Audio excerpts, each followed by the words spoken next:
accueillons donc sur votre droite, de votre droite à votre gauche, Julie Henry, qui est maître de conférence en philosophie à l'École normale supérieure de Lyon et qui est spécialiste en éthique des pratiques de soins et en méthodologie et éthique de la philosophie de terrain. Et à ce titre, elle accompagne tous les soignants au centre de lutte contre le cancer Léon Bérard à Lyon.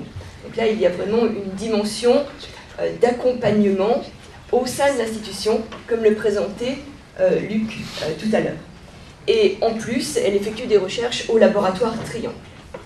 À sa droite se trouve Caroline Strub, qui est chercheure au CNRS en neurosciences et qui est chargée de mission éthique de la recherche et intégrité scientifique auprès du collège doctoral de l'université d'Aix-Marseille. À sa droite se trouve Florence Kemex, qui est chercheure du Fonds de la recherche scientifique en Belgique pour la Fédération Wallonie-Bruxelles, qui est professeure de philosophie politique à l'université de Liège et qui est en charge du Conseil de la recherche en sciences humaines. Ce conseil est chargé de l'évaluation de la recherche en sciences humaines. Elle a par ailleurs différentes missions relatives à l'éthique de la recherche et elle est membre du comité consultatif de bioéthique de Belgique, qui est l'équivalent de notre comité consultatif national d'éthique, de notre CCNE. Alors je leur laisse la parole et vous prendrez part active à la table ronde rapidement. Voilà, alors je vais peut-être... Ça marche ce micro? Plus fort? Voilà. Donc ce que nous allons faire, c'est peut-être commencer par reprendre le fil de l'exposé qui a été fait par Luc Bégin à l'instant, qui a donc montré qu'on peut au fond concevoir l'éthique de deux manières. D'une part comme un contrôle, une surveillance, peut-être même une discipline sur le monde de la recherche, ou exercée sur le monde de la recherche, un pouvoir normatif en fait. Et c'est ce qu'il a appelé l'éthique comme un contrôle contraignant. Et puis une autre voie, pour laquelle il a plaidé, qui est l'éthique comme une dimension réflexive, intégrée aux pratiques scientifiques. C'est la perspective qu'il a appelée habilitante ou capacitante, qui est orientée par des valeurs, plutôt que gouvernée par des normes, si vous voulez. Et je crois que le point de vue partagé qu'on a tous ici, avec nos différentes casquettes, c'est que c'est la deuxième voie qui est la plus pertinente, la plus intéressante à explorer. Bien sûr, la première est peut-être incontournable. Il y aura des normes, il y aura des contrôles, il y aura des déclarations de conflits d'intérêts qui seront vérifiées par des instances, etc. Mais laissé à lui-même, ce contrôle, d'une certaine façon, est relativement, a un pouvoir relativement limité, en fait, dans la transformation des institutions, dans la modification, disons, des pratiques professionnelles, en l'occurrence des pratiques professionnelles de recherche. Donc, notre point de vue à nous, je crois, ici, tous les quatre, c'est que c'est la deuxième voie qui est la plus pertinente, qui est sans doute nécessaire, qui doit être explorée, mais c'est aussi la voie la plus dure, en fait, c'est la plus compliquée. Et on y viendra peut-être. Moi, je pense que ce qu'elle demande, c'est beaucoup de démocratie, et la démocratie, ça prend plus de temps que le contrôle ou la normativité dure. Voilà. Alors, ça veut dire ça, si on part du côté d'une éthique qui est réflexive, qui est intégrée aux pratiques, qui est orientée par des valeurs, je crois que ça signifie que l'éthique, du coup, elle ne peut pas tomber d'en haut. Elle ne peut pas arriver, tomber du ciel et s'imposer au comportement des individus. En fait, c'est quelque chose qui va venir se greffer et qui va venir se développer sur la pratique qu'on a. Et je voudrais proposer à mes collègues peut-être de se représenter à nouveau de façon un peu moins, on va dire, institutionnelle ou classique, pour expliquer comment l'éthique, en fait, les préoccupations éthiques ont débarqué ou a débarqué dans notre trajectoire finalement, parce qu'on n'était pas designé pour ça au fond au début. Ça nous est arrivé, disons, en cours de route. Voilà. Alors peut-être que Julie, tu as envie de dire quelque chose là-dessus. Ça va comme ça, Sarah. J'ai des consignes de bien parler dans le micro. Merci. Merci Florence. Oui, alors moi en fait j'ai un parcours un tout petit peu particulier qui fait que j'ai commencé par une thèse en histoire de la philosophie sur l'éthique de Spinoza, mais vraiment en pure histoire de la philosophie, je ne sais pas si on peut dire les choses comme ça. Et progressivement, au cours de ma thèse et dans les années qui ont suivi, j'ai travaillé dans différents hôpitaux, donc plus particulièrement au Centre de lutte contre le cancer Léon Bérard, mais aussi dans les hôpitaux périphériques, sur les pratiques de soins. Et le paradoxe, en fait, c'était que c'était un terrain qui était surdéterminé en éthique, si je puis dire les choses ainsi. C'est-à-dire des terrains où il y a des comités d'éthique, où il y a des décisions éthiques à prendre, où il y a des réglementations qui sont assez fortes. Et finalement, c'était presque trop naturellement, les questions étaient trop naturellement posées. C'était tellement évident qu'il y avait des questions éthiques que finalement, c'est comme si ça ne me laissait pas la marge en fait, de me poser moi des questions sur mon éthique de la recherche, puisque le terrain était déjà surdéterminé dans ce domaine. Et finalement, ce dont je me suis assez rapidement rendu compte, c'est que cette surdétermination éthique dans les pratiques de soins, elle cachait des problématiques. Ce qu'on retrouve un peu plus tard, c'est-à-dire il y a des choses des fois qui sont tellement évidentes. Par exemple, ah oui, si je filme des enfants, attention, ça pose une question éthique. Oui, si j'ai des données sensibles, attention, ça pose des questions éthiques.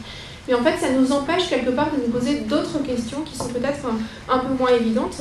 Des questions que j'ai pu rencontrer dans mon travail, qui étaient par exemple, pour reprendre la thématique de cette session, enfin de ces journées, qui étaient par exemple des sortes de conflits d'intérêts, de valeurs, de loyauté, je ne sais pas comment le dire, par exemple avec les associations de patients. Donc, qui n'étaient pas de l'ordre financier, qui n'étaient pas de l'ordre... il ne s'agissait pas de mettre, par exemple, une molécule sur le marché ou des choses comme ça, mais ils souhaitaient, parce qu'ils se disaient que tel était le bien pour les patients ou tel était le bien pour leurs enfants, dans le cas de l'association de parents d'enfants, ils souhaitaient que les résultats de mes recherches soient plutôt un peu plus dans un certain sens, par exemple. Ou alors, ça pouvait être des questions d'une forme de loyauté par rapport à mon laboratoire de recherche. C'est-à-dire, d'un côté, j'avais ces recherches de terrain, de l'autre, j'avais mes exigences de recherche. Et puis, en même temps, on sent que, bon, un labo de recherche, un labo en philosophie, ça l'intéresse quand même d'avoir des partenariats avec les hôpitaux. Il ne faut pas qu'on perde des parts de marché, si je puis dire les choses un peu comme ça. Donc, en même temps, il faut trouver des résultats de recherche, des façons de faire les recherches qui puissent entrer en concordance avec ce qui est attendu sur le terrain pour éviter ensuite qu'on ne fasse plus appel à nous, qu'on fasse appel à un autre laboratoire, qu'on perde en fait des partenariats, pour reprendre le terme que vous utilisiez tout à l'heure, qui était précisément vraiment des partenariats, plus que des collaborations. Et en fait, petit à petit, ça m'a amené à développer une réflexion sur, mais finalement, est-ce que, on parlait aussi des spécificités selon nos disciplines, quels sont les questionnements éthiques particuliers que je peux rencontrer, pas tant parce que je suis sur le terrain des pratiques de soins, mais en tant que ce qu'on appelle avec une collègue avec laquelle je travaille, Catherine Decover, qui fait aussi partie de cette plateforme éthique de l'Université de Lyon, ce qu'on appelle cette philosophie de terrain. Par exemple, avoir à se familiariser avec un terrain qui n'est pas le nôtre. Mais une fois qu'on se familiarise avec le terrain, ben, du coup, il y a ces attentes de terrain qui viennent interférer avec nos exigences de recherche. Avoir à faire ce travail alors que nos méthodes ne sont pas aussi balisées, ne sont pas aussi reconnues, par exemple, que pour la sociologie ou l'anthropologie. Qu'est-ce que ça veut dire être philosophe sur le terrain? Des questions que m'ont posées mes collègues, d'ailleurs, en philosophie. Est-ce que tu as arrêté de faire de la philosophie? Question classique.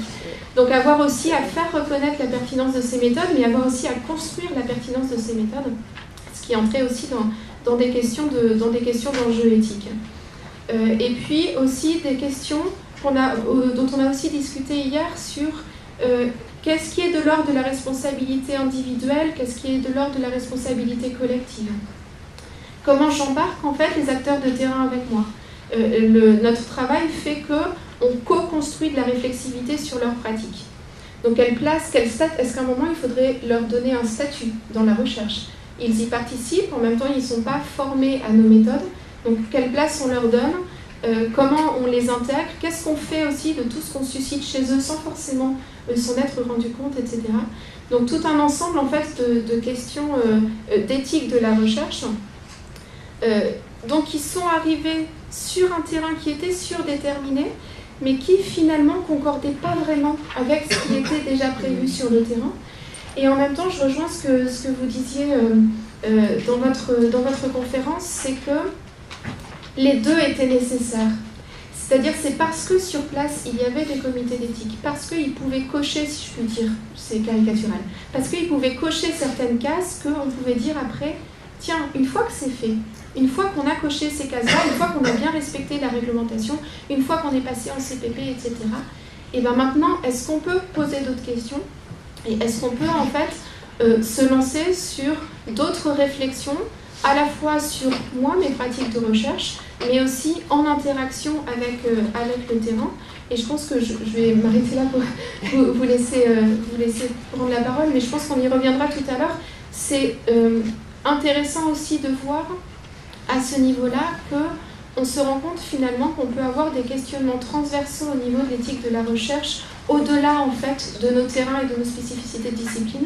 Et en l'occurrence, vraiment, j'ai pas le sentiment que mes questions d'éthique de la recherche soient uniquement, en tout cas, spécifiques au fait que je travaille sur le terrain de la santé. Je pense que du coup, ça peut être intéressant après de développer au-delà.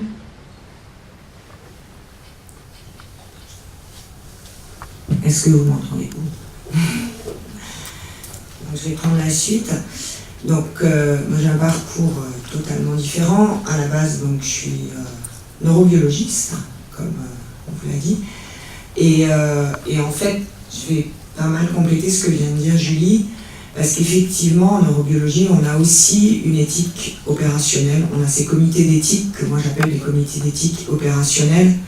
Donc, comme on a parlé Julie, elle, c'était plus sur le droit des malades, et où il y a des comités d'éthique qui vont vérifier qu'on fait tout dans les règles, qu'on respecte bien l'humain. Moi, étant chercheur en sciences plus fondamentales, expérimentales, je faisais de la recherche sur animaux.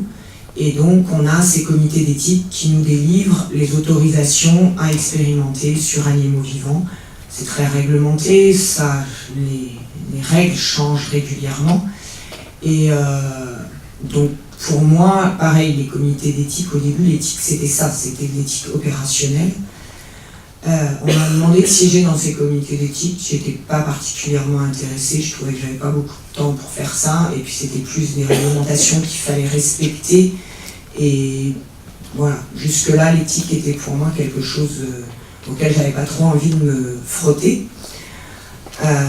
Mais après, en avançant, au cours de mon expérience de chercheur et aussi une expérience d'évaluateur que j'ai eu beaucoup parce que j'ai siégé dans des commissions d'évaluation, notamment au comité national au CNRS, où on fait à la fois l'évaluation des chercheurs et des laboratoires et aussi le recrutement des jeunes chercheurs. J'ai été confrontée là à des problèmes, alors je suis rentrée, il y a des problèmes d'éthique, mais qu'à la base on appelle plus des problèmes d'intégrité scientifique. Donc aussi bien des conflits d'intérêts que des problèmes de plagiat, que des problèmes d'embellissement de données. Et ça, on y est confronté tous les jours dans notre vie de chercheur, et puis on y fait encore un peu plus face quand on fait de l'évaluation. Et avec à chaque fois cette question, qu'est-ce que je dois faire? Et donc c'est par là que je suis arrivée dans ces problèmes, ces questionnements d'éthique, et donc tous ces questionnements de... D'abord, comment on traite les problèmes d'intégrité scientifique, et ensuite, comment on traite un cas précis, mais ensuite, comment on va essayer de faire qu'il y en ait de moins en moins souvent, de diminuer ça, quelles en sont les causes. Et donc là, on rejoint des questionnements d'éthique de la recherche. Et donc j'ai à un moment fait un grand virage, il y a à peu près 2 ans, en me disant que il y avait vraiment des choses à faire dans ce domaine-là. Je pense qu'en France, on était très, très, très en retard. On commence à prendre des mesures, mais ça va doucement. Et en fait, c'est face à... Quand je me suis rendu compte des dégâts que ça provoquait, aussi bien au niveau d'un chercheur qui peut être témoin ou victime du manquement à l'intégrité scientifique, et donc qui a un comportement qui est non éthique. Donc ça a des conséquences aussi bien au niveau du chercheur, que de l'équipe dans laquelle il se trouve, que du laboratoire dans lequel il se trouve, que de l'institution à laquelle il appartient, et même de la société et de l'image de la science par rapport à la société. Et donc je pense qu'il est urgent d'agir de ce côté-là, et donc c'est pour ça que j'ai décidé, il y a à peu près 2 ans, de me consacrer à ces questions-là et de mettre en place des actions de sensibilisation et de formation à l'éthique de la recherche. Et forcément, le premier public auquel on pense dans ces cas-là, c'est le public de vous, la majorité dans cette amphi, les doctorants, parce que au moins on espère que chez vous le cas n'est pas encore complètement désespéré et qu'en plus c'est une voie d'entrée privilégiée pour ensuite dialoguer avec vos encadrants, les directeurs de thèse qui ne sont pas forcément non plus sensibilisés à ça. Donc voilà comment je suis là aujourd'hui, et je pense qu'on reparlera on aura l'occasion de prolonger un peu sur justement qu'est-ce qu'on peut mettre en place pour essayer que les choses se transforment, on va dire, avancent. Merci. Très bien, alors à mon tour, je vous dirais que je suis certainement le moins qualifié ici pour vous parler d'éthique de la recherche. Très sérieusement. Et vous l'aurez probablement compris dans le type de présentation que j'ai fait, l'éthique de la recherche, ce n'est pas au cœur de mes travaux. Ce n'est même pas quelque chose qui m'est encore véritablement arrivé. Au sens où, dans mon institution, c'est tout récent maintenant que je fasse partie, comme ça a été indiqué dans la présentation, d'un comité sectoriel visant la régulation et le soutien en matière de conflit d'intérêts. C'est quelque chose de tout récent. Par contre, dans mon travail à l'Institut d'éthique appliquée depuis une dizaine d'années, et ce qui m'a amené à ce travail-là aussi, j'ai été amené, puis vous l'aurez vu un peu avec le type de présentation que j'ai fait, à m'intéresser et à m'interroger sur l'ensemble des pratiques sociales dans lesquelles les questions d'éthique apparaissent. Alors, vous allez me dire que c'est excessivement large. C'est très large, si bien que j'ai travaillé à la fois avec des organismes professionnels, mais aussi des formations professionnelles visant de futurs professionnels dans les universités, comment on forme les futurs professionnels, mais aussi comment on forme les professeurs d'autres disciplines pour qu'ils intéressent et distillent un souci de réflexion éthique pour les futurs professionnels qu'ils ont à former.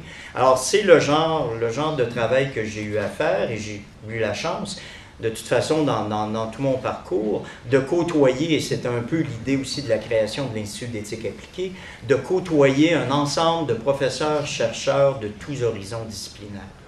Et ça, pour moi, et s'il y a un message que j'ai à lancer, mais là, on déborde des questions d'éthique, mais quand même, c'est la nécessité d'avoir cette ouverture vis-à-vis les autres discours disciplinaires. Je pense qu'on n'est jamais aussi fort dans notre discipline que quand on est capable d'entendre aussi le discours, parfois dérangeant, qui provient d'une autre discipline et qui sera nécessairement enrichissant parce que déstabilisant. Dès qu'il y a une forme de déstabilisation, on est mis en défi de reconstruire quelque chose, et à ce moment-là, on est dans un processus de formation. Et je pense que les questions d'éthique sont toujours, en ce qui me concerne, à considérer dans cette perspective d'une formation continue et d'une réflexivité la plus grande possible vis-à-vis de nos pratiques. Mais cette réflexivité-là, elle n'est pas qu'individuelle, et elle ne doit pas être qu'individuelle. On peut très bien réfléchir soi-même à ce qu'on fait dans notre pratique. C'est une chose absolument essentielle. Mais si on est seul à le faire, on se retrouve finalement en situation où finalement nos contextes d'action et de possibilités d'action ne changent pas.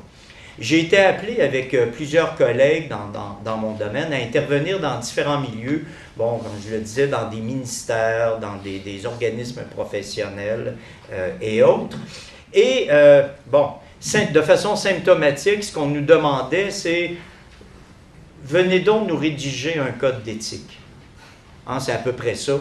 On a des problèmes avec l'éthique dans notre milieu, et venez nous rédiger un code de manière à ce que nos gens sachent ce qu'ils doivent faire et qu'ils le fassent. Ça, c'est la première rencontre. Évidemment, vous comprendrez qu'on passe rapidement à autre chose, qui était pour nous de dire « ce que vous nous demandez, nous ne le ferons pas ». Alors, ou si vous voulez faire ça, vous demandez à d'autres.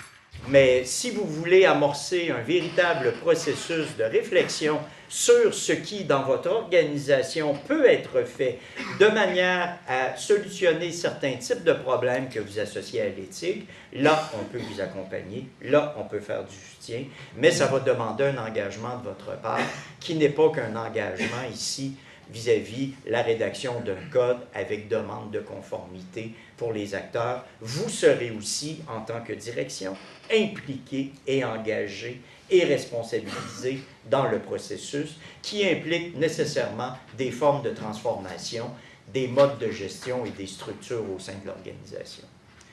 On disait tout à l'heure, l'éthique de la recherche et l'éthique tout court dans les différentes pratiques, c'est quelque chose d'exigeant. C'est beaucoup plus, et ça sera toujours beaucoup plus exigeant que de simplement respecter la norme. Je pense à Habermas dans un de ses textes. Je ne suis pas un grand Habermasien en passant, même si ça fait 2 fois que j'en parle, mais qui indiquait que, bon, l'avantage de la norme, c'est que ça déleste les personnes de la nécessité de réfléchir aux actions à poser et d'être motivé intérieurement par rapport aux actions à poser. C'est un grand avantage de la norme, c'est en même temps sa grande limite. Ça vaut pour la norme juridique. On n'a pas à penser à tous les jours et à tout instant de notre vie ce que nous sommes autorisés à faire ou non. Ça vaut en éthique de la recherche aussi. On n'a pas toujours à se le demander. Mais il y a des situations où notre qualité, notre capacité de réflexion est interpellée. Et ces situations-là, on doit être capable de les affronter. Et pour être capable de les affronter, ça veut dire qu'on était capable au préalable d'avoir collectivement des échanges et des réflexions sur nos pratiques, sur nos rôles, sur les limites, sur ce qui est attendu de nous et sur les tensions aussi que cela représente pour nous, comme individus, mais comme groupe de chercheurs également. Voilà. Merci. Donc, en interrogeant mes collègues, je voulais attirer l'attention sur le fait que vous appartenez probablement à des disciplines très diverses, que vos trajectoires seront diverses, que vos objets d'intérêt sont très divers, mais que ce n'est pas du tout impossible qu'au cours de votre trajectoire, vous rencontriez des problèmes, des obstacles, des intérêts, des choses qui vont entrer dans votre travail de recherche, peut-être même le perturber, et que c'est à la faveur d'obstacles comme cela, d'expériences comme celle-là, au fond, qu'on peut se mettre à réfléchir à son institution, à des questions d'éthique de la recherche, pour finir par avoir soi-même un point de vue là-dessus. Alors il se trouve que c'est un peu le hasard que nous sommes 3 personnes formées à la philosophie ici, et on attend souvent des philosophes qu'ils aient quelque chose à dire sur l'éthique, mais en réalité, disons, la rencontre avec l'éthique est quelque chose de plutôt, avec l'éthique au sens où on en parle ici dans l'institution, quelque chose de plutôt accidentel et qui vient d'un apprentissage en fait qui n'est pas, disons, interne à la philosophie ou interne à notre discipline, qui vient de la rencontre avec d'autres acteurs, ici la question des pouvoirs publics et de leur régulation, là la question des patients, etc. Et donc tout ça pour vous dire que l'éthique c'est pas un truc, encore une fois, qui tombe du ciel et qui doit être, pour ainsi dire, métabolisé comme une norme venue d'en haut, mais c'est parfois quelque chose qui arrive par accident dans une trajectoire et peut-être en particulier dans les trajectoires de recherche. Alors en ce qui me concerne très brièvement, donc, comme je vous dis, j'ai effectivement la même formation que 2 de mes collègues ici. Je suis plutôt une philosophe politique, philosophe de la politique plus exactement. Et j'avais d'une part un intérêt toujours pour les sciences et les technologies liées aux sciences du vivant, à la connaissance du vivant, et puis d'autre part m'intéressait la question de savoir pourquoi on en arrivait aujourd'hui à une, on pourrait dire, prolifération de l'éthique. Je pense que Luc y a fait allusion tout à l'heure. Il y a des comités d'éthique dans les prisons en Belgique, mais j'imagine que c'est le cas en France aussi. Il y a des éthiques professionnelles diverses et variées. Il y a de l'éthique animale, il y a de l'éthique de l'environnement, il y a de l'éthique du développement durable. Enfin, c'est vraiment incroyable. Et moi, une des questions qui me préoccupait beaucoup, c'était mais qu'est-ce que ça signifie politiquement quand on cherche à faire rentrer l'éthique dans toutes les pratiques sociales? Est-ce que ce n'est pas une manière de gouverner les gens un peu particulière? Et ça, c'est une question de philosophe qui s'intéresse à quelles sont les mutations de la politique contemporaine. Alors, à partir de ces deux, disons, points d'intérêt, j'entre d'une certaine façon dans l'éthique biomédicale. Ça, c'est le comité consultatif de bioéthique, où on réfléchit à des questions comme... alors, en Belgique, vous savez, l'euthanasie est légale, c'est-à-dire qu'elle a été dépénalisée, elle est sortie du code pénal. Et elle est très encadrée, et on pose des questions comme faut-il ou pas autoriser le don d'organes après l'euthanasie. Bon, ça c'est le côté éthique biomédicale. Et puis de l'autre côté, comme je m'intéressais à ce développement de l'éthique comme une des modalités de la gouvernance des sociétés contemporaines, je me suis mise à faire de l'éthique de la recherche, parce que l'éthique en recherche, c'est quelque chose de très récent. Et je me suis dit, le meilleur terrain d'observation, c'est juste à côté de chez moi. Je sors de mon bureau et je vais voir comment les autorités dans mon université cherchent à injecter de l'éthique dans nos pratiques. Et à le faire en commençant par le côté normatif dur, en disant on va mettre des règles, et on va un peu aller voir ce que font les profs, et on va surtout régler les conflits, aller, comment est-ce qu'on va dire, nettoyer les conflits d'intérêts, etc. Et moi, je plaidais plutôt pour, est-ce bien raisonnable de mettre en place toute une série de sanctions, voire même des dispositifs d'enquête, d'études de cas, etc., sans quelque part s'intéresser à ce que voudraient les chercheurs, en fait, ce que les chercheurs seraient capables de faire aussi par eux-mêmes. Donc sans cette dimension réflexive. Donc voilà comment moi j'y suis arrivée, mais je n'étais pas du tout prédestinée à ça. Moi aussi, comme Julie, je travaillais au départ sur des textes, sur des vieilles philosophies du début du XXe siècle, etc. etc. Donc voilà, tout peut arriver, et c'est une manière de vous dire, vous pouvez aussi vous y embarquer, c'est-à-dire qu'il ne faut pas des compétences spécifiques en fait. L'éthique, c'est quelque chose qui est l'objet d'un apprentissage collectif, essentiellement. Voilà. Je crois que ça a été déjà dit à plusieurs reprises par Milo Kaupi, qui a l'air d'être parti, qui a fait un exposé hier sur les apprentissages collectifs autour de l'évaluation, et également par Luc ce matin. Donc, en fait, on en a peut-être assez dit pour l'instant, et on avait quelques questions à vous adresser, parce qu'en fait, on vous a beaucoup parlé depuis hier matin, et en fait, on aurait souhaité vous donner la parole un peu et vous entendre au fond. Et donc, la première question qu'on avait, donc on les a élaborées ensemble, c'était la question de savoir pourquoi vous êtes ici aujourd'hui, en fait. Qu'est-ce qui vous a amené à venir dans cette salle aujourd'hui? Et voilà, je ne sais pas s'il y en a qui ont envie de répondre à la question, mais ça nous permettrait peut-être un peu d'avancer, nous aussi, sur nos questions, quoi. Et peut-être pour expliciter les choses, on sait que pour certains, vous êtes là parce que c'est obligatoire dans la formation des doctorants. Mais voilà, sur ce côté contraignant et capacitant, finalement, où est-ce que vous en êtes de votre cheminement au bout d'un jour et demi? Donc, bonjour. Donc moi, je suis actuellement doctorante en 3e année. Mais donc, moi, c'était pas obligatoire, en fait, parce que la loi est passée juste quand j'avais commencé. Donc moi, c'est vraiment par intérêt pour l'éthique de manière générale. Et tout d'abord, merci pour toutes vos interventions, parce que ça m'a permis d'avoir des points de vue différents. Parce que c'est vrai que l'éthique, même si c'est quelque chose qui... Moi, je suis microbiologiste. C'est quelque chose pour lequel on est formé quand même à l'université, quelque chose qu'on n'a pas vraiment... Enfin, on arrive en laboratoire, on est censé plus ou moins être formé là-dessus. Et contrairement à ce qu'on pourrait penser, moi, mon expérience de doctorante fait que justement mon éthique dans le milieu professionnel, justement, c'est quelque chose, mon éthique personnelle est souvent remise en question par les pratiques de laboratoire. Donc moi, au bout de ces 1 jour et demi, ce que je me rends compte, en fait, j'arrive plus à comprendre en fait toutes vos explications sur l'éthique institutionnelle, ce genre de choses. Ça permet de comprendre un peu les dérives qu'on peut observer au quotidien.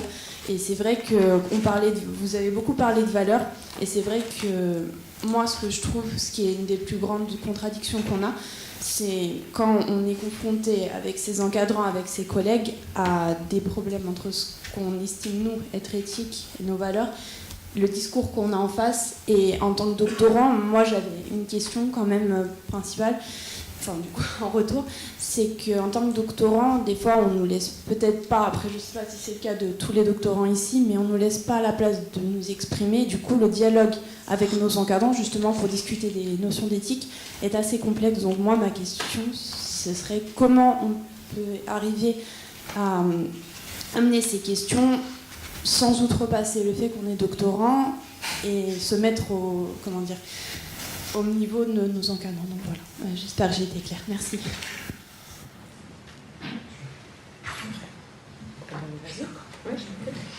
Je vais donner au moins un début de réponse.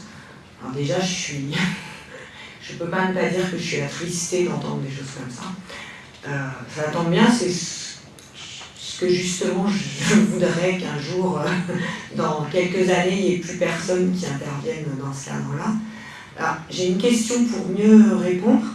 Les problèmes d'éthique que tu as rencontrés, t'intéresser sur le mot éthique, est-ce que c'est... tu vois des comportements qui te paraissent inappropriés et tu aimerais les dénoncer, tu ne sais pas comment, ou est-ce que c'est un problème de conflit de valeurs et que tu fais des choses que, par exemple, les thématiques de tes expérimentations ne correspondent pas à certaines valeurs que tu as? Est-ce que tu peux un peu préciser? Alors en fait, il y a un peu des deux, malheureusement. Mais c'est principalement, oui, ça va être des comportements que je juge inappropriés. Donc là, je ne sais pas si on peut parler d'éthique sociale ou vraiment au sens du terme. Donc des comportements qui me paraissent inadaptés. Et au niveau des travaux, notamment, des réactions, par exemple, des expérimentations qu'on va mener. Et là, je ne sais pas si on peut parler de falsification de résultats ou je ne sais plus quel était le terme qui était employé. Oui, il y a falsification, fabrication, embellissement. Embellissement, voilà, c'était ça le terme. Et ce genre de choses avec lesquelles on n'est pas forcément d'accord, mais étant donné que ça nous échappe un petit peu, malgré le fait que c'est nos thématiques de recherche, c'est plus dans ce sens-là. Donc les dénoncer, malheureusement, c'est très compliqué. Parce que même en essayant d'outrepasser sur les grades du dessus, on se rend compte qu'en fait, souvent, c'est couvert. Voilà. Donc c'est su, mais voilà, c'est caché. Donc c'est vrai que on se retrouve, enfin moi, dans mon cas, je me retrouve un peu dans une situation bloquée et justement là, je suis en vrai conflit de valeurs parce que du coup, ça remet en question beaucoup de choses, justement, des motivations au niveau de ce qu'on pense être la recherche et on est vraiment déçus parce qu'on a beau être passionné par ce qu'on fait, quand on voit ce qu'il y en est, voilà, c'est un peu compliqué. Je sais pas si c'est bon. Bon, je pense que malheureusement, c'est des situations effectivement qui sont assez courantes. Il n'y a pas de remède miracle. Après ça dépend pas mal des institutions dans lesquelles on se trouve. Je pense que le message premier à vous faire passer, s'il y en a d'autres, et malheureusement il y en a probablement d'autres qui sont dans ces cas-là, quand même dans les avancées qu'on a eues dernièrement en France, il y a eu, en dehors de cette obligation à vous former, et qui je pense était plus le passage de cette obligation de formation à l'éthique de la recherche et à l'intégrité scientifique pour les doctorants, elle vient plus d'une volonté de vous apprendre ce qui est bien et ce qui n'est pas bien. Du coup, je pense que ce n'est pas les cas premiers. Typiquement là, on se met face à toi, une doctorante qui sait ce qui est bien, enfin, qui pense, qui a déjà des valeurs en pensant qu'il y a certaines choses qui se font et certaines choses qui ne se font pas. Et donc, la formation, je pense, devrait viser aussi à vous donner les clés pour, quand vous assistez à ce genre de choses, pouvoir vous défendre. Et effectivement, on comprend bien que c'est pas normal. Je pense que toutes les personnes qui sont ici le regrettent et trouvent que ce n'est pas normal, mais il y a encore un certain nombre de laboratoires dans lesquels il y a un poids de la hiérarchie, alors que normalement on est tous des chercheurs et il ne devrait pas y avoir de hiérarchie. Enfin, moi je le pense comme ça. Après ça, vos encadrants sont là pour vous former, mais pas pour vous empêcher, vous utiliser. Donc, ce qu'il y a eu à côté de ces textes qui obligent à la formation des doctorants, il y a eu la mise en place quand même d'un certain nombre de structures qui sont là pour s'occuper d'éthique de la recherche et surtout d'intégrité scientifique, parce qu'en fait, ce que tu évoques, c'est un problème typiquement qui est classé dans les catégories de l'intégrité scientifique. Et il a été mis en place des référents intégrité scientifique sur les universités, qui sont normalement les personnes qui doivent servir de point d'entrée pour ces choses-là. Parce que jusque-là, ça passait éventuellement par les médiateurs, mais qui avaient déjà tellement de choses à créer. Alors, je vais parler uniquement de nous, ce qu'on est en train d'essayer de mettre en place sur Aix-Marseille Université. c'est qu'effectivement, il y a ces référents intégrité, mais je pense que c'est compliqué pour un doctorant. D'abord, pour le moment, on a du mal, on ne connaît pas bien, ils sont souvent mal identifiés. En l'occurrence, ici à Lyon, c'est Sarah qui est ici présente, mais visiblement, ça ne fait pas très longtemps, donc elle pourra vous en parler un peu plus. Mais je pense que pour le moment, c'est pas facile à identifier. Et puis que le doctorant, alors il y a effectivement, comme tu dis, il y a le directeur de thèse. Si le problème il se passe avec le directeur de thèse, on ne peut pas aller lui en parler.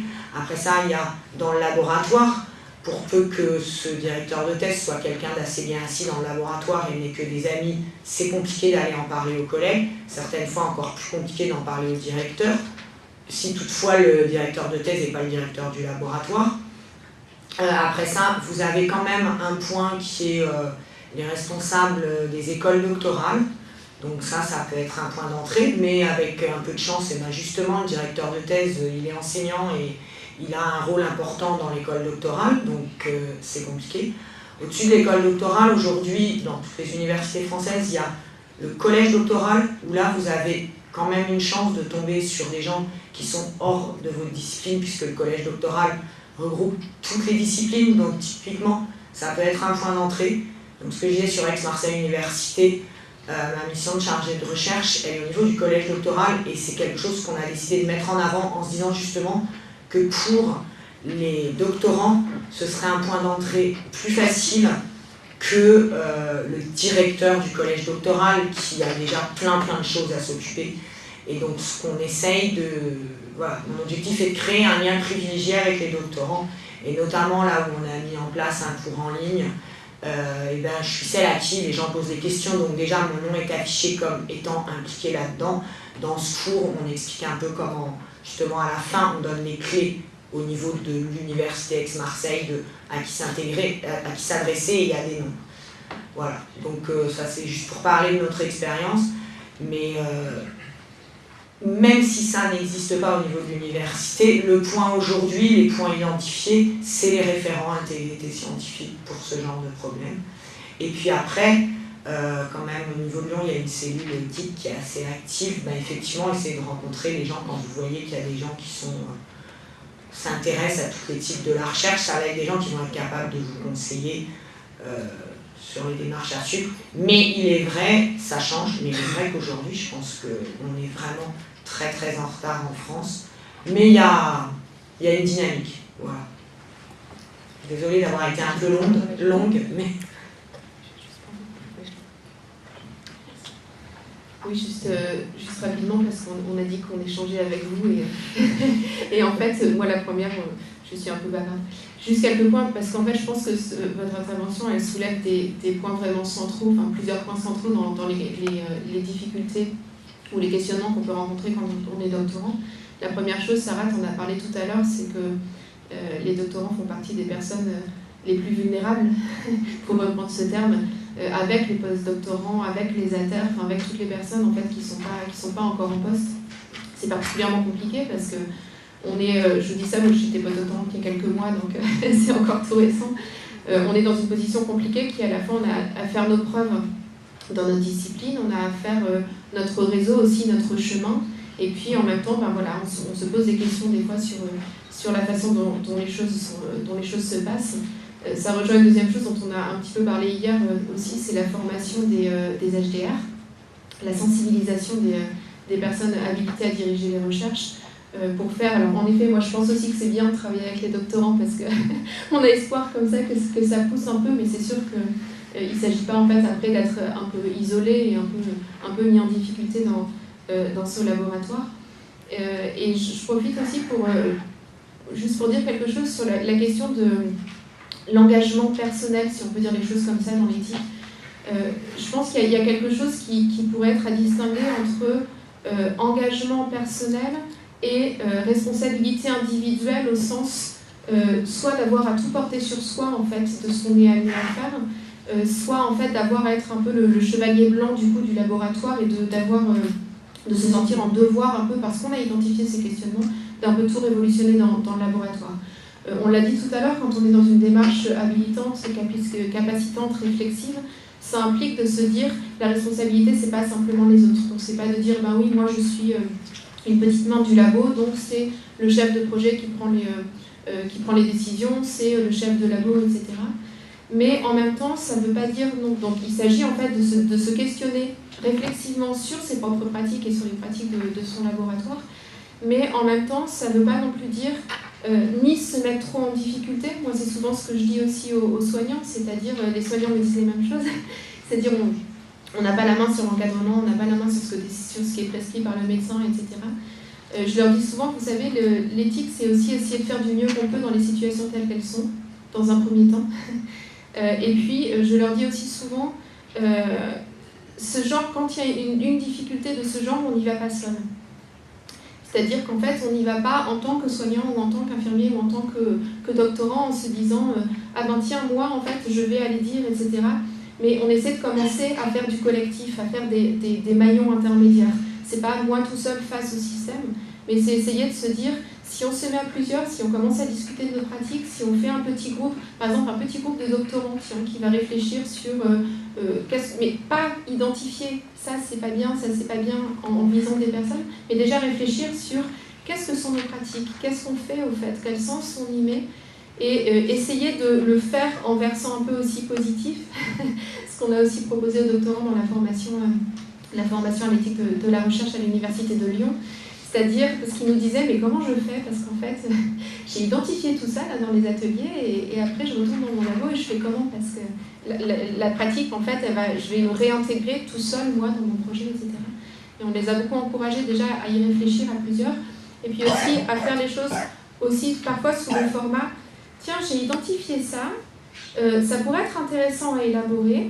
Et puis, ça pourrait même rendre, en fait, nos pratiques parfois plus solides dans les méthodes, plus pertinentes, parce qu'il y a un lien aussi entre épistémo et éthique. Donc à un moment donné, si on sait poser certaines questions sur la pratique, ça peut aussi les rendre un peu plus solides. Ça peut aussi, version utilitaire, nous aider à avoir certains projets, parce que ce ne sera pas juste une petite couche, mais on aura vraiment réfléchi aux questions que ça pose. Ça peut nous aider aussi à en parler à l'extérieur de nos recherches, etc. D'essayer aussi de trouver ce champ positif. Mais moi, je serais partisane de distinguer engagement personnel dans une réflexion éthique et responsabilité individuelle d'avoir ensuite soi-même, tout en ayant conscience que ça crée une tension qui n'est pas évidente. Donc moi, pour rejoindre ce que tu disais, la question c'est aussi, est-ce que vous pensez, vous toutes et tous, que vous auriez besoin de lieux, en fait, que vous auriez besoin d'accompagnement, de médiation, etc., pour aider à poser ces questionnements dans vos labos? Donc on vous relance une question, s'il y en a qui ont envie encore de donner un témoignage, une impression, nous ça nous aide aussi à penser. Donc bonjour à tous. Tout d'abord, moi je voulais juste parler en tant que personne qui vient des sciences humaines, où parfois j'ai noté que dans ce séminaire qui est très intéressant par ailleurs, en fait parfois ce qui est le message que vous adressez se transpose plus difficilement je trouve en fait aux sciences humaines, puisqu'on rencontre pas les mêmes difficultés.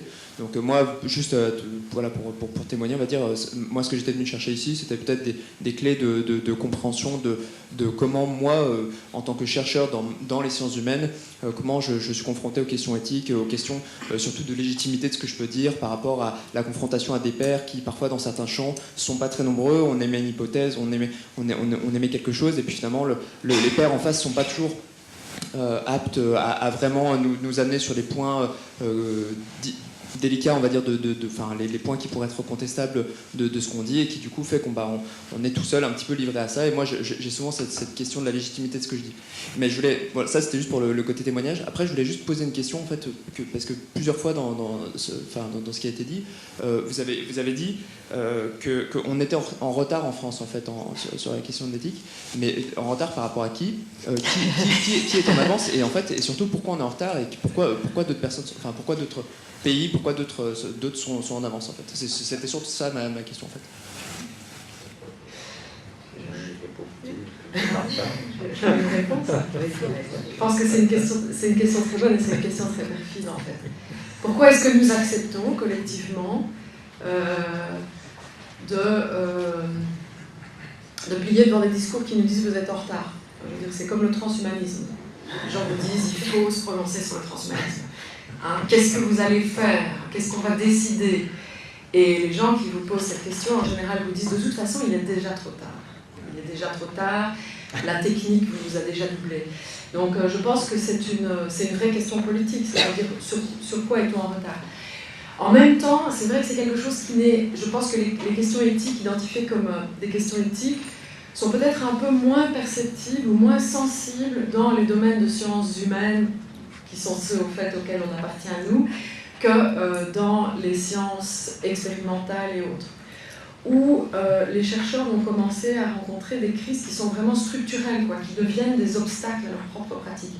Par exemple, problème de reproductibilité des résultats dans certains domaines des neurosciences, des sciences psychologiques fondées sur l'imagerie cérébrale et des choses comme ça.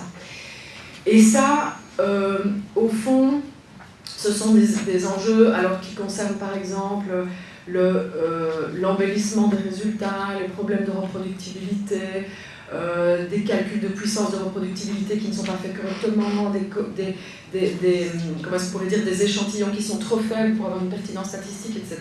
Donc une fois qu'on entre un peu dans ces univers-là, on voit qu'il y a des enjeux qui vont toucher jusqu'au cœur, on va dire, épistémologique de ces sciences, et où les gens sont eux-mêmes ébranlés, pas seulement sur des questions de comportement et d'honnêteté morale, mais sont en quelque sorte attaqués dans ce qu'ils ont appris, en fait, ce qui sont leurs normes de référence pour faire une bonne science. Et je pense que c'est à ça que tu faisais allusion tout à l'heure en disant, au fond, les questions éthiques ne sont pas séparées des questions épistémologiques. Et une fois que, en tant que, par exemple, philosophe des sciences ou autre, on s'intéresse à ces questions-là, on s'aperçoit que, effectivement, il y a des choses qui sont assez brûlantes dans des domaines qui ne sont pas ceux de la sociologie, de l'anthropologie et autres. Voilà, et c'est une des raisons pour lesquelles on dit parfois on est un peu en retard, parce que nous manquons de lieux dans les universités où les gens puissent aller dire bon, il se passe quelque chose de vraiment, de vraiment louche dans mon labo, et moi je me sens en conflit avec moi-même. Ce que je suis obligée de faire ne correspond pas à ce qu'on m'a enseigné ou ce que j'estime être une bonne pratique scientifique. Et c'est comme ça que sont nés le terrain, ou que s'est ouvert le terrain de discussion autour de... Il y a des problèmes qui sont un peu de type éthique, c'est-à-dire comment est-ce qu'on agit, comment est-ce qu'on se comporte, comment est-ce qu'on fonctionne collectivement dans un laboratoire, pourquoi est-ce qu'il y a des... Comment ça se fait qu'il y a des profs qui s'autorisent à signer des articles où le gros du boulot est fait sans qu'ils aient jamais été là, et qui récupèrent les bénéfices de la publication parce que ça entre dans une bonne revue. Voilà.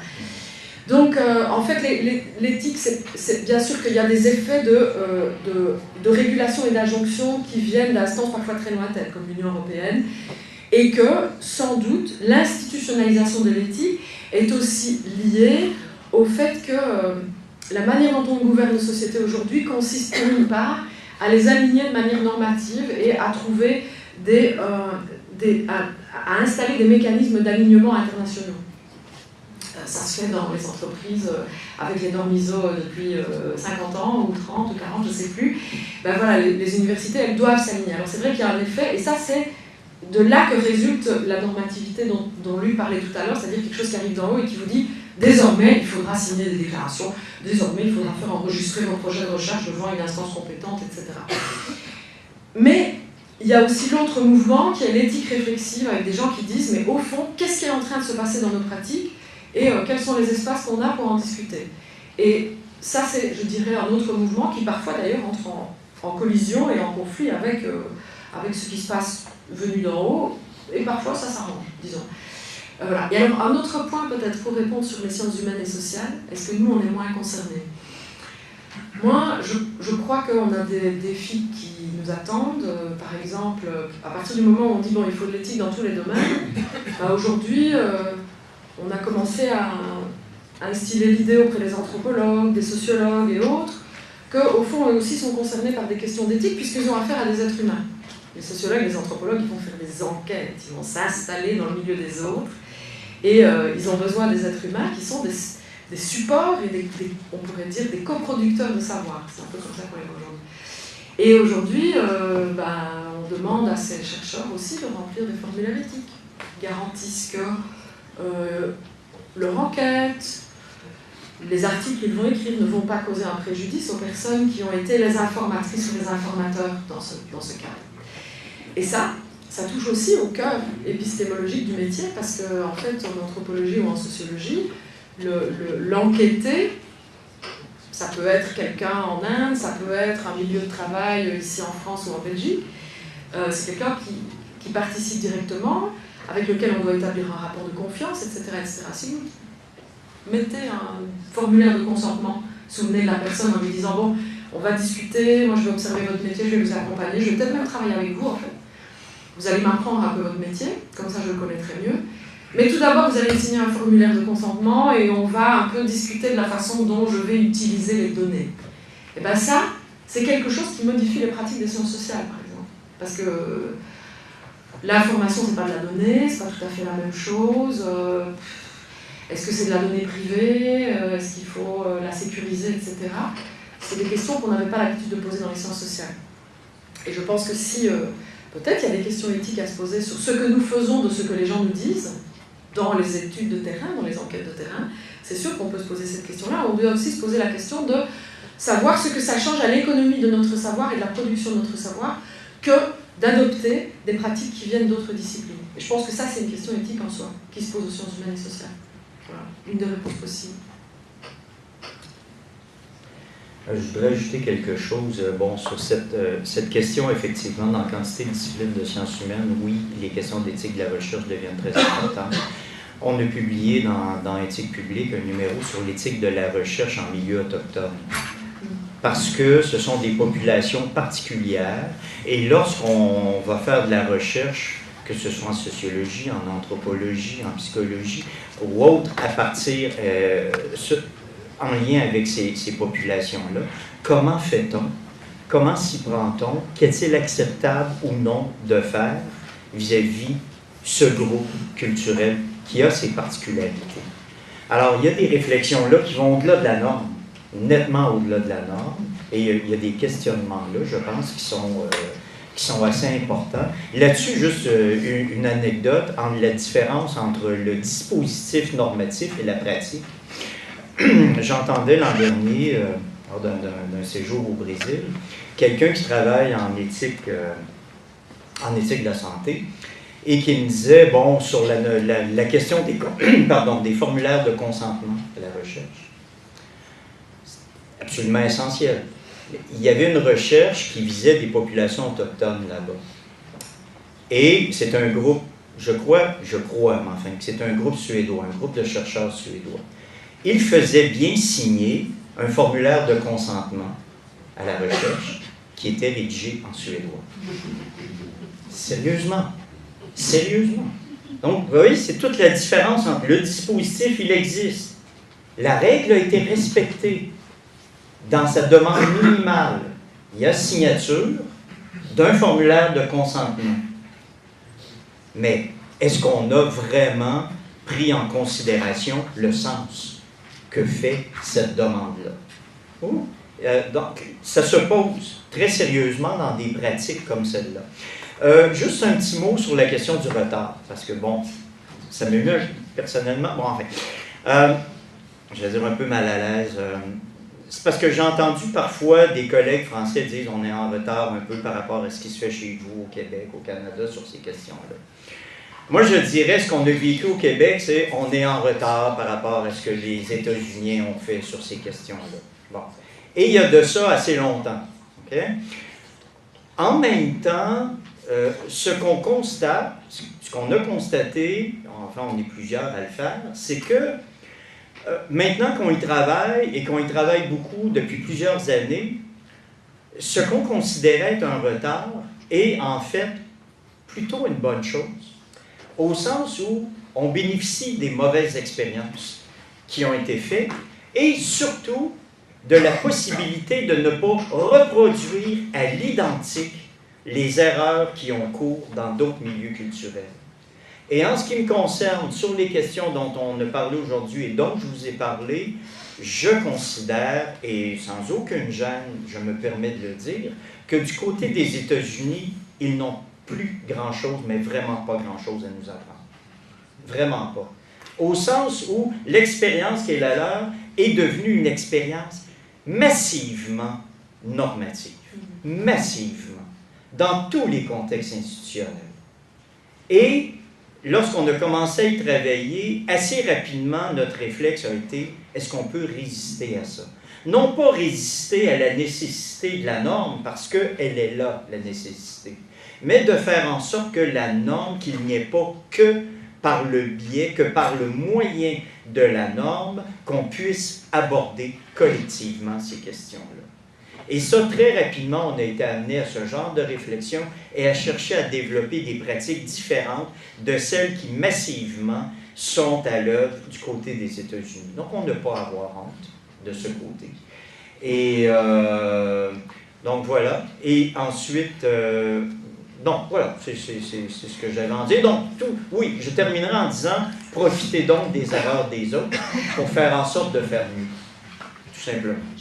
C'est juste, pour répondre, je suis tout à fait d'accord avec tout ce que vient de dire Luc. Je précise juste, quand je disais en retard, puisque j'étais la dernière à l'avoir dit, en retard en France, je ciblais uniquement justement la mise en place de systèmes de recevabilité pour les gens qui sont témoins ou victimes de manquements et la mise en place de dispositifs de valorisation, de sensibilisation.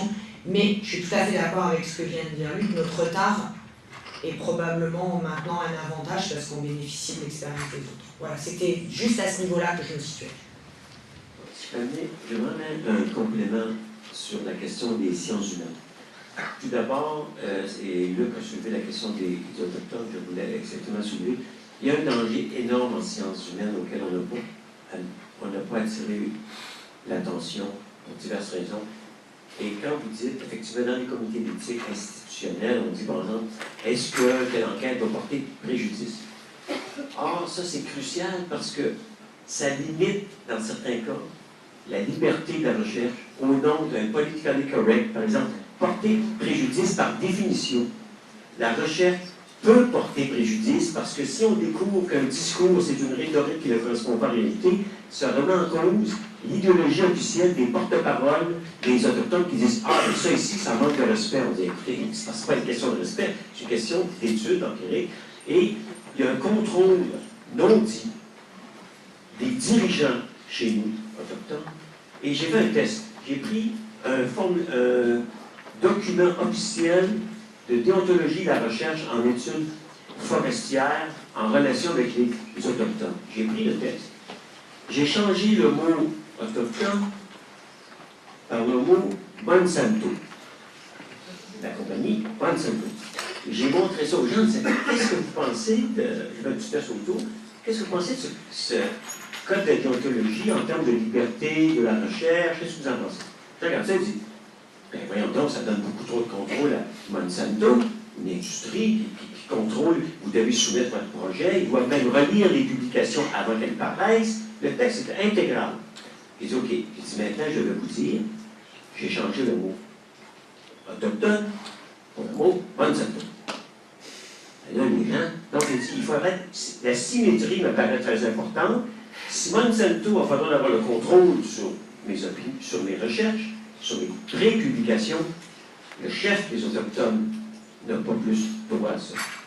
Et ça, c'est quelque chose que les gens ont encore de la difficulté à admettre, ou bien on abandonne notre liberté de recherche.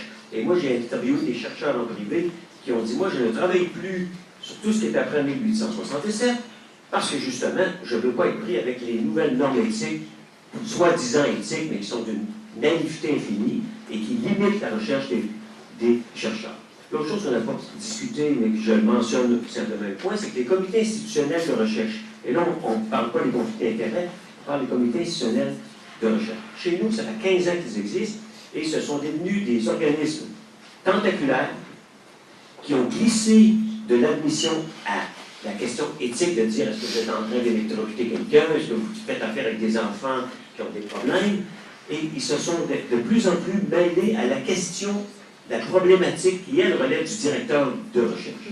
Et chez nous, vous savez que ça, c'est un problème, que non seulement les projets de recherche des professeurs sont soumis au comité institutionnel d'éthique, mais les projets de maîtrise et de doctorat de tous les étudiants en sciences humaines et sociales, et en sciences, mais c'est pire en sciences humaines et sociales, parce que là, il y a une question de problématique, d'entrevue, de recherche-action, il y a des complexités beaucoup plus grandes qu'en chimie ou en bio avec des souris. c'est compliqué. En sciences humaines, c'est 10 fois pire. De sorte que les comités d'éthique, j'ai vu plein de profs qui m'ont amené des rapports où leurs commentaires ne portent pas sur la question éthique, mais sur la problématique de recherche. Et là, je dis un instant, ça relève du directeur de recherche, pas du comité d'éthique. Donc, nous, on a des problèmes énormes, et Luc a bien raison de dire que vous devriez tirer profit de ça pour arrêter cette machine tentaculaire qui a commencé il y a 15 ans avec un document d'une page, et qui maintenant est rendu avec des documents de 20 pages, où on en cause même parfois des questions posées par le chercheur. Ça m'est arrivé de le dire, j'avais un gros questionnaire à soumettre, donc je dois mettre mon projet comité d'éthique, et il commence à me poser des questions. Oui, tu ne vous avez pas soumis votre questionnaire, pour... J'ai dit un instant, moi je fais la recherche, et vous ne me direz pas quelle question poser au chercheur, sinon je retourne la subvention au CSA. Votre comité d'éthique, c'est de dire si j'électrocute quelqu'un, si je mets en cause des gens. Et moi, j'ai interrogé des professeurs d'université, donc j'ai écouté si des gens majeurs et vaccinés, ben les vous de vos affaires. Ils ont accepté parce que moi je suis méchant, mais il y a plein qui acceptent. Ah oui, il a fallu reformuler le questionnaire, mais c'est pas de l'éthique, ça. C'est de la problématique et des choix d'approche, par exemple, de poser des questions indirectes. Parce que si vous dites, avez-vous mangé un chien, et ils ne répondront pas. Si vous dites, est-ce que vous êtes intéressé aux animaux? Vous avez plein de stratégies en recherche d'avoir des réponses honnêtes. Et les comités d'éthique chez nous, maintenant, ne font plus d'éthique. Ils font du contenu de la recherche, et c'est un enjeu crucial.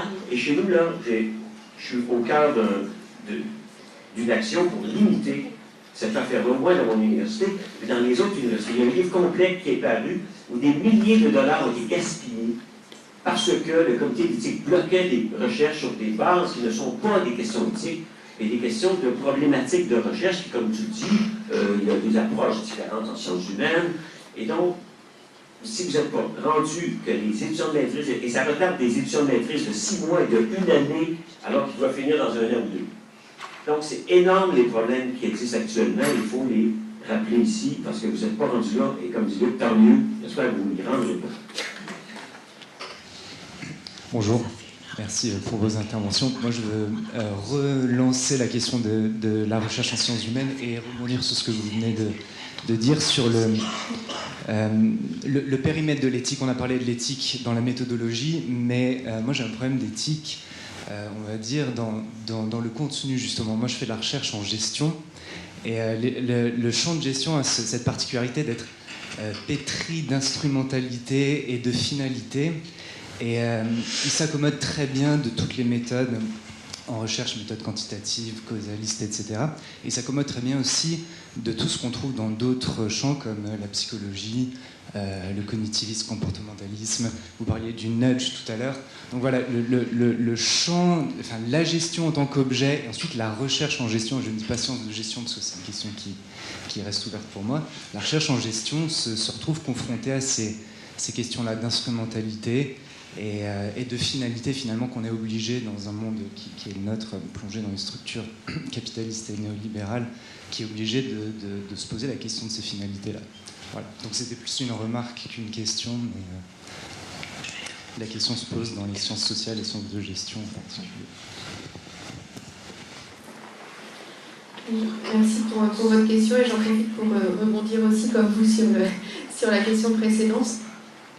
En fait, ce que vous soulevez, c'est que il y a en effet la question, parce que ça c'est quelque chose qu'on oppose souvent, c'est-à-dire, oui bien sûr tu poses des questions d'éthique de la recherche alors que tu es en philo, mais c'est parce que tu es sur la philo de la santé qui pose des questions particulières avec les patients, ou alors parce que tu es anthropologue ou sociologue et que tu as affaire à des humains, etc.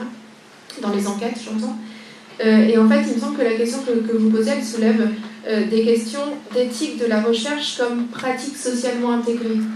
C'est-à-dire qu'en fait, quelle que soit la recherche qu'on fait, en tant que chercheur, quand on est doctorant, quand on est chercheur, quand on est enseignant-chercheur, on est au sein d'une société qui finance en partie nos recherches, qui a des attentes à l'égard de nos recherches, et on est aussi perméable en fait à ce qu'on entend autour de soi au sujet de ces recherches. Et il peut y avoir des questions du type, par exemple, je ne sais pas, moi je ne fais pas d'entretien, des choses comme ça, mais la recherche que je fais est susceptible d'être réutilisée politiquement, par exemple. Est-ce que je me dis que ça me concerne ou ça ne me concerne pas? Est-ce que je dis, moi, ma recherche, c'est juste la recherche telle que je la fais, et après, excusez-moi, l'usage que les personnes en font ne me concerne pas, ou est-ce que ça fait partie pour moi de l'éthique de la recherche? Des questions autour du financement. Je me rappelle d'une amie qui travaillait sur Pascal, le philosophe, et qui cherchait, puisque la recherche est de plus en plus financée sur projet, qui cherchait à se faire financer un projet. Et puis, comme les questions, à cette époque-là, les questions de genre commençaient à être à la mode en France, et ben, elle a déposé quelque chose sur qu'est-ce que Pascal, le philosophe du XVIIe siècle, nous amène à penser sur le genre. C'était pas du tout ce qui l'intéressait, mais elle a eu le financement. Et après, la question se posait de savoir, est-ce que du coup, je réponds au financement en faisant sur le genre, ou alors simplement j'ai contourné la question de financement et je fais mes recherches sur Pascal indépendamment de ces questions. Des questions aussi autour de... je me rappelle, dans la formation doctorale qu'on a faite, on a eu des étudiants en sciences humaines qui nous disaient quelle légitimité j'ai socialement à être rémunéré par la société pour faire des recherches en latin ou en musicologie ou sur je ne sais quoi. Et là, on voit bien en fait que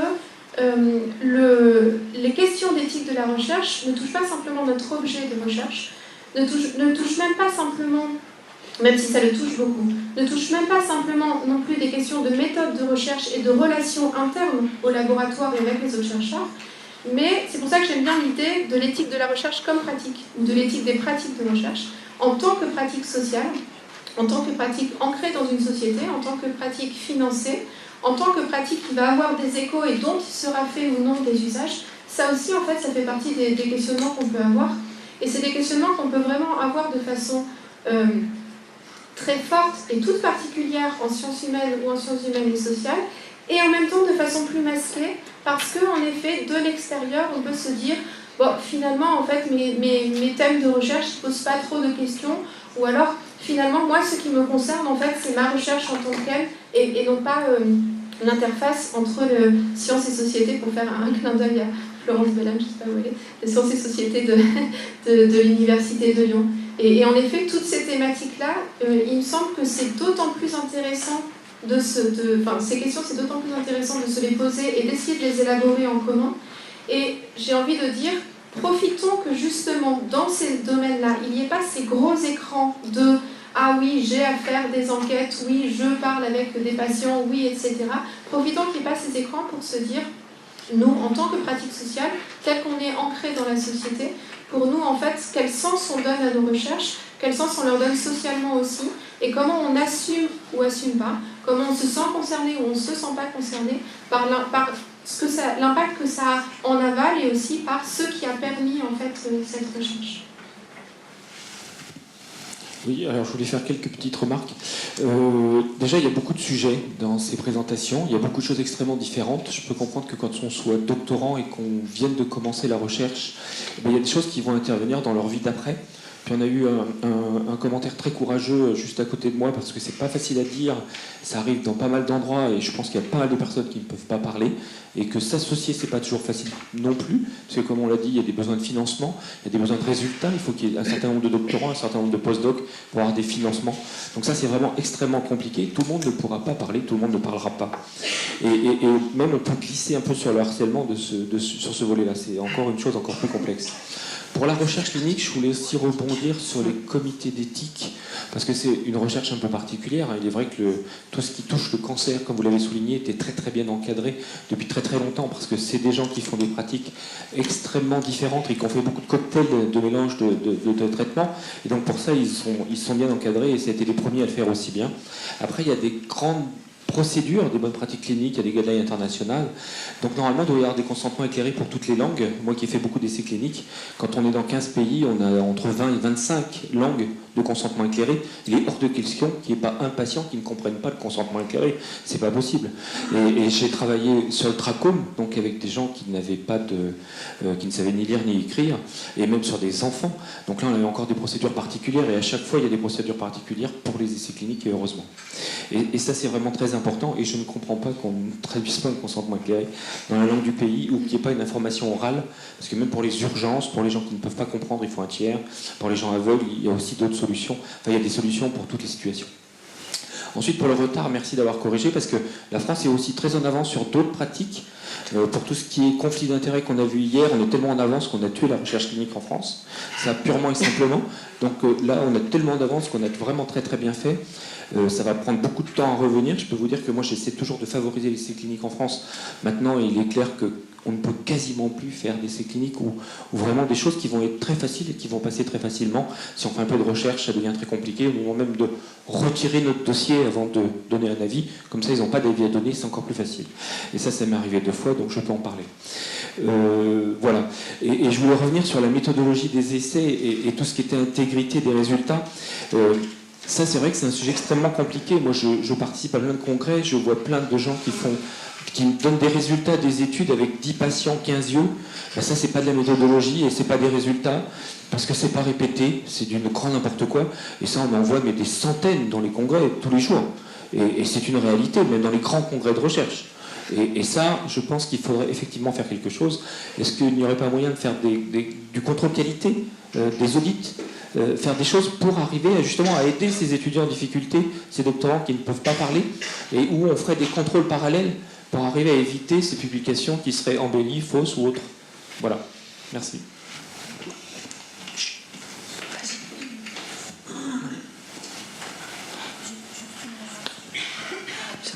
Juste une remarque très rapide. En fait, je vous écoutais par rapport aux exemples du retard. Toujours, c'est vrai que c'est la question du retard. Moi, je voulais juste répondre à un exemple concret dont j'ai été témoin. Comparaison France-Québec. Je suis désolée. Alors, évidemment, c'est pas forcément représentatif. Et là, je m'en remets à tout ce que vous avez dit. Mais par contre, en 2010, et là, je suis vraiment, je peux dire, c'est un exemple concret. Alors que dans le même cas, à l'INRA en France, il n'y avait aucune procédure. À l'Université Laval, pour le cas d'un postdoctorant qui était en désaccord avec son responsable sur quelle manip faire dans les 3 derniers mois de son postdoc et qui était financé, eh ben, son financement a été interrompu. Alors finalement, les 2 derniers mois avant qu'il finisse, et il s'est retrouvé sans salaire, alors que il devait payer par exemple son petit studio, des choses comme ça, parce qu'il avait refusé de faire des manips qui n'étaient pas prévues dans son contrat, et le laboratoire lui demandait de faire des choses en plus et qui n'étaient pas vraiment liées au sujet, alors que lui n'avait pas terminé son travail, etc. Et je sais que grâce à l'Ombudsman, il y a eu une procédure qui a obligé le laboratoire à le payer. Ce que je veux dire, c'est que ça, c'était impossible à l'INRA. Moi, le même cas à l'INRA, et pour en avoir été témoin aussi, n'était pas possible. Donc c'est juste pour donner un exemple très concret, où certes, sur plein d'autres points, il y a eu peut-être trop de faits, mais sur quand même la capacité à faire une procédure pour aider l'étudiant, doctorant ou post-doctorant, il y a des choses qui se font et qui marchent. Je voulais juste dire ça. Oui. Je vais répondre justement sur l'histoire de procédure. L'ombudsman, en français, c'est le médiateur. Des médiateurs, il y en a à peu près dans tous les organismes. La seule chose, c'est que je pense qu'on est probablement beaucoup moins procédurier en France. Ça a ses avantages et ses inconvénients. Mais un médiateur, et effectivement, c'est ce que je disais, c'est que maintenant, il y a d'autres structures qui se mettent en place. Mais les médiateurs, il y en a toujours eu. À l'INRA, il y en avait un déjà. Alors, je parlais de retard des procédures. En France, par exemple, en 1999, à l'INSERM, il y avait déjà une mission à l'intégrité scientifique et énormément de choses qui étaient en place. Quand je parlais de retard, c'est un retard assez général. Typiquement, dans une grande institution comme le CNRS, il n'y avait rien et il n'y a toujours rien. Les universités sont en train de mettre des choses en place. Mais juste pour revenir sur ce cas-là, le médiateur, il en existe au CNRS, dans les universités, partout. Ce qu'il y a, c'est que c'est affiché nulle part, personne ne connaît leur existence, mais ils existent. Dans les faits, du coup, ça ne fonctionne pas. Oui, tout à fait. Et après, je voulais réagir sur la question des... c'était les normes, les essais cliniques. Les essais cliniques. Non, c'était sur la... Bon, c'est pas grave, ça me reviendra. Moi, je voudrais peut-être répondre justement sur ce point. Pas de l'extermination des essais cliniques, parce que je ne suis pas compétente, mais je pense que la question est posée de savoir, mais qu'est-ce qu'on fait, qu'est-ce qu'on peut faire? Donc, il y a des choses qui sont en train de se mettre en place, comme instance de recours, comme instance où il est possible d'aller exprimer et faire traiter un problème. Diversement selon les endroits, le CNRS est un peu lent. Et en Belgique, je pense que c'est plus ou moins pareil. Ça dépend aussi parfois de la vigueur et de la volonté de quelques professeurs, administrateurs d'une université de se saisir de cette question ou pas, ou des agents de recherche. Alors, maintenant, je pense que d'autres espaces sont nécessaires et nous, ce qu'on essaye de faire ici aussi, c'est que ceci constitue aussi un espace où il est possible de parler. Ce n'est pas un endroit de recours, c'est pas un endroit où on va traiter vos questions, on vous donne simplement des réponses qui nous viennent par notre expérience et notre pratique. Et je pense que ça c'est important, c'est-à-dire quel lieu on se donne pour pouvoir discuter collectivement des dynamiques qui affectent nos pratiques scientifiques.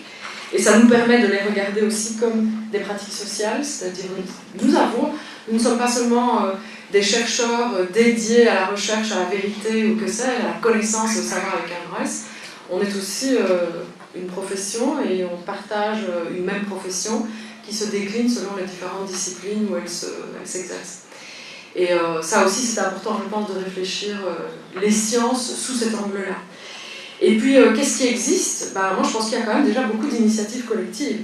Et en matière de publication, il y a des sites internationaux comme Retraction Watch où sont placés les articles qui ont été rétractés pour des questions de faiblesse méthodologique et autres. Il y a eu des mobilisations collectives internationales à Leiden, à San Francisco, enfin il y a beaucoup de déclarations, c'est-à-dire des scientifiques qui sont des gens qui sont déjà avancés, qui sont en poste et qui prennent position sur des questions de méthodologie, d'intégrité et autres, et qui disent ok, nous on signe une charte, on écrit une charte et on la signe. Ça veut dire qu'il y a des gens qui se sont avancés aussi sur des scènes publiques et qui ont ouvert des voies dans lesquelles il est possible aujourd'hui de s'engouffrer en disant mais vous pouvez aller trouver votre prof en disant mais il y a des problèmes qui ont été identifiés dans différents endroits dans le monde, il y a des chercheurs qui s'en sont associés pour les identifier ces problèmes, pour les qualifier et pour apporter des solutions. Voilà. Il y a des plateformes où il est possible de publier des études avec des résultats négatifs qui passent parfois sous les radars. C'était typiquement, en fait c'était ça la fin de la réponse là, sur le nombre de congrès dans lesquels on va et la quantité impressionnante de résultats non reproductibles et tout. Alors, théoriquement, normalement, on a un autocontrôle quand même. Il y a des reviewers, voilà, les choses sont validées par les pairs et quand même, il se met en place des actions collectives, donc des journaux où on peut publier les résultats négatifs, des plateformes type Journal Club comme la plateforme PubPeer. Alors, je sais que c'est une plateforme qui est peu utilisée en sciences humaines et sociales, mais typiquement en biologie, c'est extrêmement utilisé. Voilà, il y a des choses qui se mettent en place, alors avec toujours leurs avantages et leurs inconvénients, mais je pense qu'on est dans un mouvement où il y a quand même des choses positives qui se mettent en place. Restons optimistes. Bonjour. Moi, quand j'ai commencé la recherche, il y a un truc qui m'a beaucoup marqué, c'est le système de publication. Par exemple, que ce soit les revues, tu vas publier dans telle revue parce qu'elle est vraiment bien cotée, ou dans telle revue parce que je connais un des éditeurs et du coup ça passera plus facilement. Et notamment au niveau des publications, il y a quelque chose, c'est les co-signataires.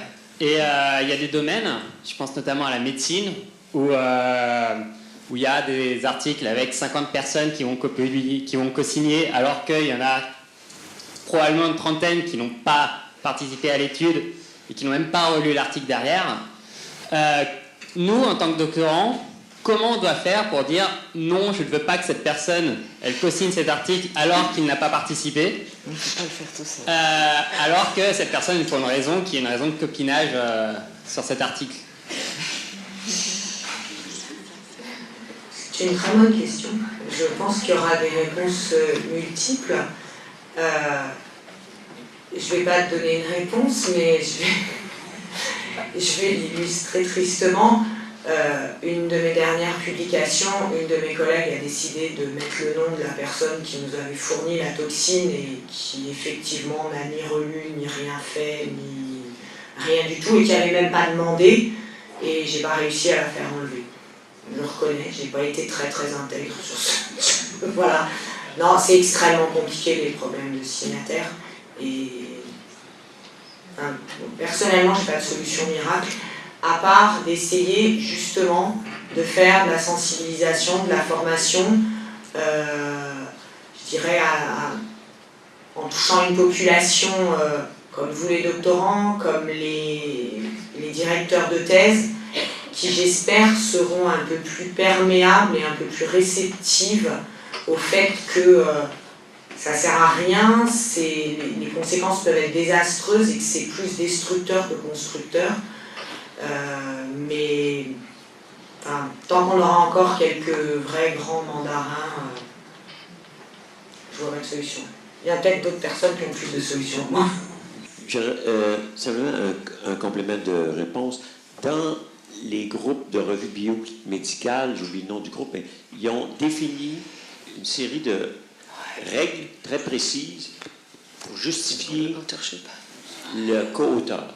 Donc, au moins, vous pouvez toujours dire, regardez, là, voici la règle de, je pense que c'est de Group of Medical Journal, j'ai oublié, mais exactement, c'est pas trop difficile à retrouver. On dit, regardez, c'est pas moi le doctorant, c'est cette norme-là des grandes revues, c'est BMJ, Biomedical Journal, Lancet, New England Journal, tous ces revues-là, on dit, voici les critères. Si vous remplissez pas ces 5 critères-là, ou 4, j'ai oublié le nombre exact, vous ne devez pas signer, vous devez être dans les remerciements. Celui qui a donné de la toxine, on dit, je remercie Yves Gingras de nous avoir donné une souris de plus pour qu'on puisse faire cette étude-là. Mais il n'a pas à signer parce qu'il a donné une souris ou une toxine. Ça va dans les remerciements. Et ça, c'est codifié. Donc, ces codes-là existent. Donc, le mieux que vous pouvez faire, parce que sinon, vous vous suicidez, là, vous dites, regardez, dans ma naïveté, il y a des critères ici, monsieur le directeur, pourquoi vous ne les appliquez pas? Et là, il va être obligé de ramener, en disant, ah oui, non, bon, ben d'accord. Mais au moins, il y a une base objective et c'est de plus en plus contrôlé. Ce qui amène à dire qu'au fond, c'est beau de dire, oui, il faut que les gens soient gentils, mais il faut des mécanismes, et ça, qui sont nécessaires, et c'est la première étape. Voici les 5 critères. Vous obéissez, mes étudiants, pour mes publications, j'applique tes critères. OK? Tu n'as pas fait assez, c'est écrit là-dessus, tu ne signes pas. Je te remercie dans la note. Il y en a qui aimeraient mieux co-signer, là, mais ça existe, ces règles-là.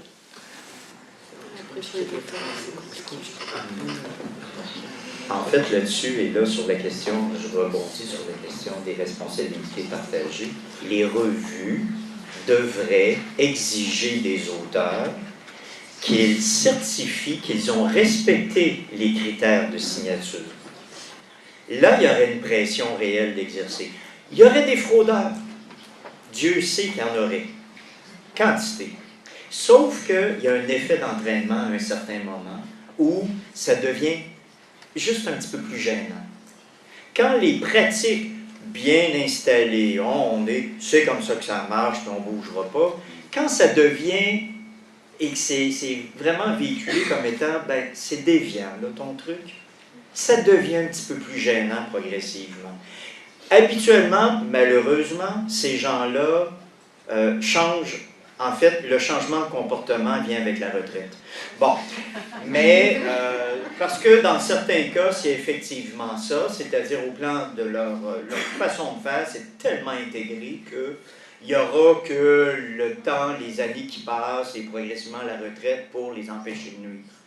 Mais on peut penser quand même qu'avec des dispositifs comme ceux-là, des pratiques où les uns et les autres finalement assument leurs responsabilités, c'est bien de mettre des codes comme ceux-là. Maintenant, si les revues l'exigent et exigent du chercheur, vous nous signez le papier comme de quoi vous avez appliqué scrupuleusement ces critères. C'est un engagement. C'est censé vouloir dire quelque chose et ça lance un message à la communauté des chercheurs. Mais il y a du travail à faire là aussi.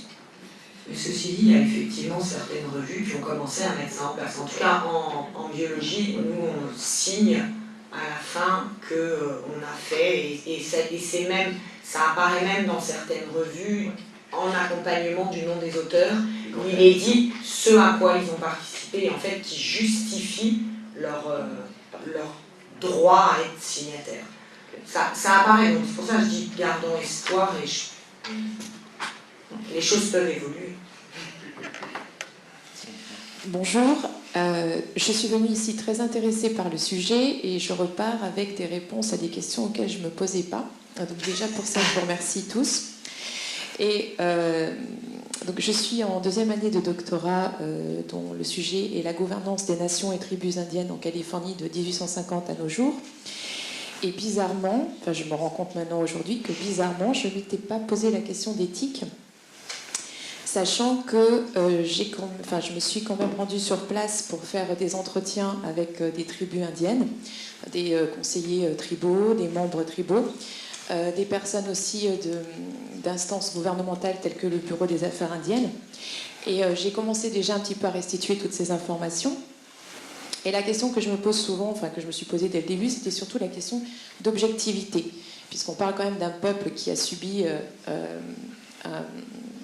un génocide et qui s'en est sorti quasi miraculeusement. Et donc, en fait, c'est surtout rester objective et pas tomber dans l'apitoiement. Donc, c'était surtout cette question-là que je me posais. Et là, je suis en train de me rendre compte que c'est déjà une question un peu d'éthique.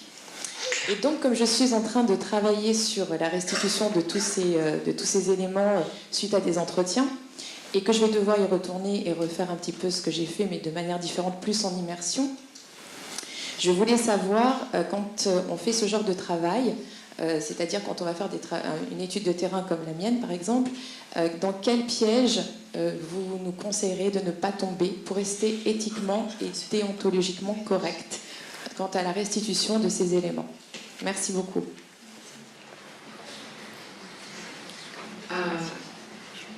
Je crois qu'on peut donner une réponse, mais pas une réponse directe.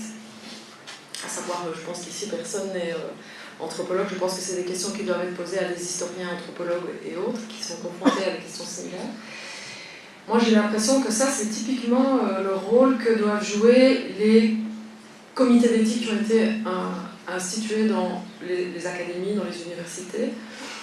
Et plutôt que de faire un travail, on va dire, bureaucratique, de contrôle, de conformité, etc., je pense que ça doit être des chambres d'écho, de réflexion collective, où on peut venir poser une question précise en disant exactement, voilà ce que j'ai fait, combien de temps j'ai passé, est-ce que j'ai enregistré les gens, comment j'ai fait, c'est quoi mon but. Et je pense que des questions comme celle-là n'appellent jamais que des réponses qui sont particulières. Alors elles ont un côté normatif, parce qu'elles vont faire des propositions en disant, allez peut-être plutôt dans ce sens-là, ou on vous conseillerait d'éviter telle ou telle voie. Donc ça sera normatif quelque part. Mais c'est la construction d'une règle, on va dire, en situation et sur un cas particulier. Et je pense que vous êtes aussi la mieux placée pour instruire la question avec d'autres personnes. C'est-à-dire, je crois que c'est là... Et que l'éthique, c'est ça aussi, c'est-à-dire, c'est un travail de production d'un savoir, peut-être de normes aussi, mais d'un savoir à propos de quelque chose de bien précis.